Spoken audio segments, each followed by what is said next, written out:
Sam Tamayo, basag sa fans ni Kim sa isyu ng hiwalayan nila ni Sian.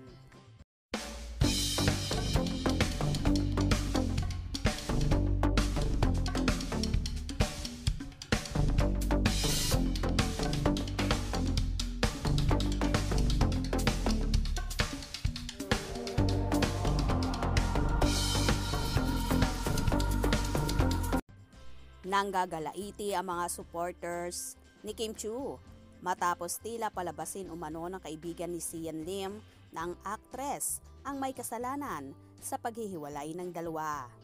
Sabi ni Sam Tamayo, kaibigan ni Sian, dapat maghinay-hinay sa pagko-comment ang mga netizens, especially kung akala nila totoo yung chismis ni OG Diaz o ng sinuman about their breakup. Hindi totoo mga story na yon. Sobrang layo ng chismis. Giit pa niya, eto ha kaming mga lalaki, kapag iniwan kami ng babaeng minahal namin, nahiya kaming makitang umiiyak at nagiging broken. Kasi parang ang expectation ng mundo sa amin, kami ang dapat malakas at hindi mahina. Sinabi rin niyang silang mga lalaki para hindi malungkot at makapag-move on ay humahanap ng bagong partner.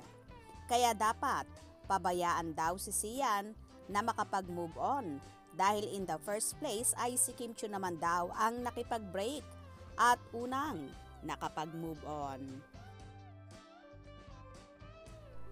Kaya nga, nagkalakas na ng loob makipag-break up after 12 years, di ba? Mahirap i-break ang taong minahal mo ng matagal. So mas late ang lalaking mag-move on, wika ni Tamayo. Binigyan din niya na single na si Sian nang makipagrelasyon sa producer na si Iris Lee. Again, uulitin ko para sa slow makagets. Walang relasyon sina Sian at Irish nung hindi pa nakipag-break si Kim kay Sian. Let's be happy for both parties kapag nakapag-move on na sila. Narito naman ang ilang reaksyon ng fans ni Kim. OMG, just let it rest. Maybe Kim had a damn good reason for ending it with Sian.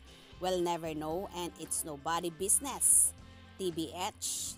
Tama, just because di siya nakipag-break doesn't mean hindi siya yung problema. I broke up with my ex kasi nahuli ko nakikipaglindian sa text. So, naunang nakamove on si Kim, meaning mas nauna siyang nakahanap ng iba. That's what he's implying. Nakakatawa na nakakaawa na ang kampo ni Sian gamit na gamit breakup nila ni Kim para sa ganap niya. Sana nananahimik ka na lang. Sian, lalo kang kaiinisan. Walang babaeng makikipag-break sa boyfriend ng walang rason. Nakatiis nga 12 years yun. Hindi na nga nakatiis at ngit-ngit na ngit-ngit ang mga fans ni Kimi. Kaya naman, rumesbak na sila sa kaibigan ni Sian na si Sam Tamayo. Tama rin naman ang mga netizens at tagahanga ni Kimi na dapat manahimik na lang ang kampo ni Sian at wag nang gamitin ang pangalan ni Kimi.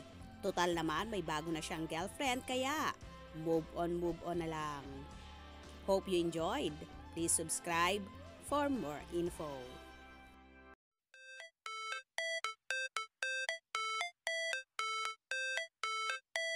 How it's supposed to